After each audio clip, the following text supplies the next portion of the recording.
Asalaamu calaykum. Suurada dhammaan qaybta ku xiran Beijing Sharif Gear.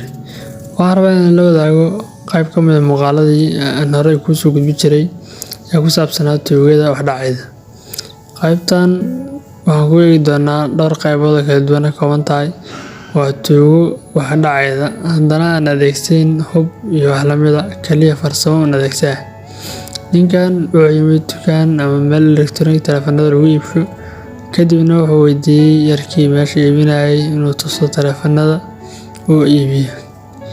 Kadib wuxuu sameynayaa taleefanno iyo wuxuu alaab u soo bixinayaa, isagoo kadib mashquuli doona. Laakiin marka hore alaabtii uu dhiibay, yarkii alaabtuu iska fiirsanaya, wax shaki iyo asaga midna ma qabo. Ninkii la jooga ma oga inuu yahay nin tuuga. Kadibna mashquulay meel baa kasoo laabanaya, alaabtaasi eegaago, alaabta xagga u saaray, alaabtaasi fiir wax ku anfaca camal. Alaabtuu iska fiirinaya, isagana waa baxa markii meel meeshaan xaaladii soo xalinaya waa baxay. Ninkan waa bajaaniskiisa markii wuxuu bilaabay inuu telefoonkiisa meesha uga tago raadsho. Xitaa kuma filla kuwa hore lagu soo qaaday ama uu fiirinaya kuma filla. Wuxuu raadinayaa telefoonkiisa barafadka inuu raadsho. Ilaa uu inta helay uu soo laacay oo asay soo qaatay.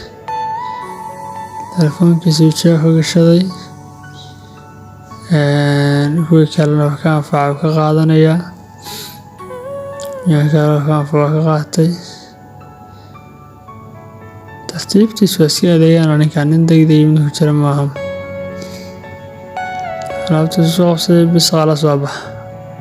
Dukaankan asagana waa dukaan elektaroonig soo jeedaan. Hal wiil ayaa fadhiyo gadaya, laba nin dhalinyaro soo gashay. Yarkii waa jaawareerayaan, waxay u dirdirayaan, kadibna waxay sameeyaan markuu soo dhacaydo taasaan wax yeeli kara. Ninkan waa kaligiis alaabna soo qabay dheheen, kadibna alaabtii uu doonay, alaabtii uu soo dhigay marka.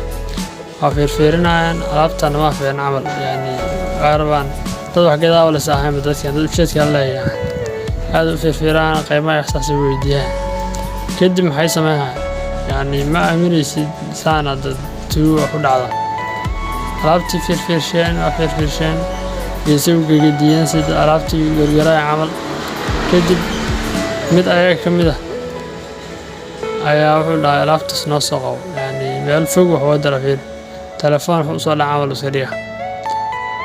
Alaabtii fiirsheen waxay u direen. Alaabtii raadinayay oo soo qabtay. Dad wax gadaa ma aka dadku gargaray maanta xagga aad u dhahay. Haddana kaligiis dukaan ku yahay. Dad dukaan kaliya ku tahay in aad u taxadarto. Ninkan waxa dhan wuxuu leeyahay dadkan dhalinyaro caadi u adeegaya, laakiin dadkan ujeedka la wataan.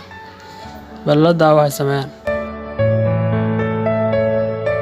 In telefoon degdeg ugu soo dhaco iska dhigay, waa fiirshay telefoonka qabsaday.